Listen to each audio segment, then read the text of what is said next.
above the law, Inday Sara Duterte, no? So tandaan mo 'yan, no? So mga kaibigan, no, eto po mga guys, basa lang tayo ng konti, no? Ah, oo nga naman guys, no? Ito pong ginawa ni Vice President Sara Duterte na pagmumura, no, sa ating pangulo at pagbabanta na ipapatsugi ay isa pong tabu, no? Sa ibang bansa po kapag ginawa mo po 'yan, no, sa mga bansang katulad ng kahit sa Amerika, no, 'pag ginawa mo 'yan mga kaibigan, no, ay mahaharap ka talaga, no, mahaharap ka sa isang paglilitis at maaari kang maparusahan, no? So may isang, hindi na maiiwasan nun mga katotohanan na dapat harapin ng ating bansa, guys, 'no. Kung sa Amerika, yung pagbabanta laban sa pangulo ay hindi agad na tinutugunan, 'no, ng bansa, pero or ng batas, mga kaibigan.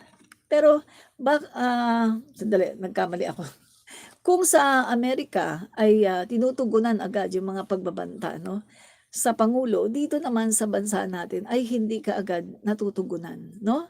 So, parang kapag maliit na tao, ayan, oh, puwede agad na, ah, hulihin, ikulong. Pero kapag malaking tao, katulad ni Vice President Sara Duterte, na nakita natin na, nagtatapang-tapangan at nag-aasta na above the law, eh, parang ang hirap-hirap na maparusahan o mausig, 'no?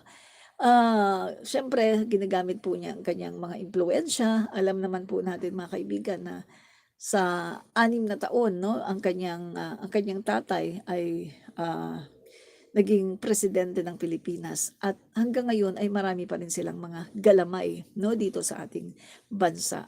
Marami pa ring galamay at in fact mga kaibigan, 'no, majority ng mga, associate justices, 'no, diyan sa Korte Suprema ay appointed pa ni dating Pangulong Duterte. So nakita natin mga kaibigan na dito po sa bansa po natin guys, 'no, malinaw man na malinaw po mga kaibigan na may mga tao na katulad po, 'no, ni Vice President Sara Duterte na ginagamit po yung kanyang impluwensiya, ginagamit po, 'no, yung kanyang, makinarya, 'no, yung as a Vice President of the Philippines para umiwas sa accountability, 'no. At nagawa nga po niya 'yan, 'no, last year mga kaibigan nung siya ay pinapa-impeach, 'no, ay nagawa po niya na mapa-archive yung kanyang, impeachment. Sandali, inano ko lang kasi parang, nahihirapan ako na nasa ibaba yung aking tingin, 'no, 'yan. So, pina-archive po niya ang kanyang impeachment, 'no, nung, last year at, siya po ay nagtagumpay. Kasi nga guys, 'no, ang Korte Suprema, majority po ng mga associate justices diyan ay talaga namang appointed pa ni Rodrigo Duterte. So, 'yan po mga kaibigan, 'no, yung hindi maganda, 'no, sa nangyayari, 'no, sa ating bansa na meron tayong mga politician na gumagamit pa ng kanilang, impluwensiya para maka-evade, 'no, sa batas, sa ngipin ng batas. So eto guys, bakit sa Pilipinas, 'no, tila pinagtatakpan na kapag sangkot ay ang mismong Vice President of the Philippines, 'no. So ito may malinaw na usapin ng rule of law, equal protection of the law at national security, 'no, mga kaibigan. Dito po sa Pilipinas kung ang ordinaryong mamamayang Pilipino ay puwedeng hulihin dahil dito sa salita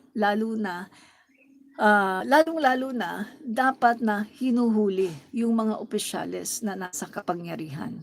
Kasi mga kaibigan, biruin mo kung sila ay nasa kapangyarihan at nagagawa nila ito sa isang, presidente, 'no, na katulad ng ating Pangulo ng Pilipinas, ay how much more kayang-kaya nilang gawin ito sa mga maliliit na tao, 'di ba, na katulad po natin.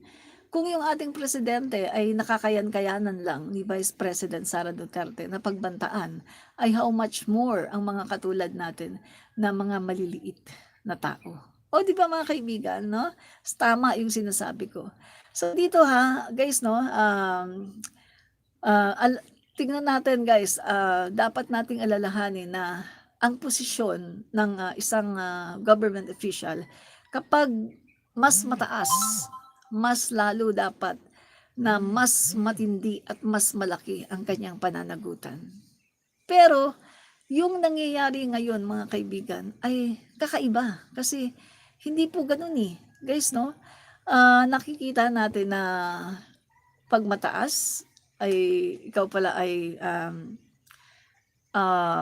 what you call that mga guys, ikaw pala ay, parang untouchable 'no kapag mataas. Untouchable ka pala at hindi ka pala puwedeng, ma-prosecute dahil ikaw ay mataas at nagagamit mo ang iyong mga makinarya para maka-evade sa batas, o 'di ba? So eto guys 'no, facts lang tayo dito, hindi feelings. Palagi kong sinasabi na facts lang tayo at hindi feelings.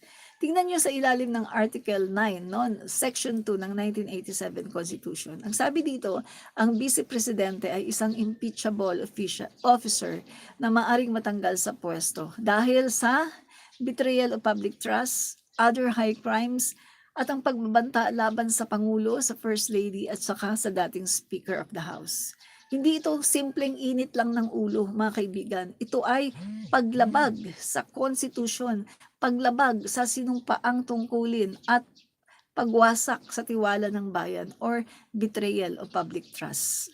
So walang immunity suit, no? Walang immunity from suit itong si Vice President Sara Duterte. Hindi po siya katulad ng ating pangulo na meron pong immunity, no?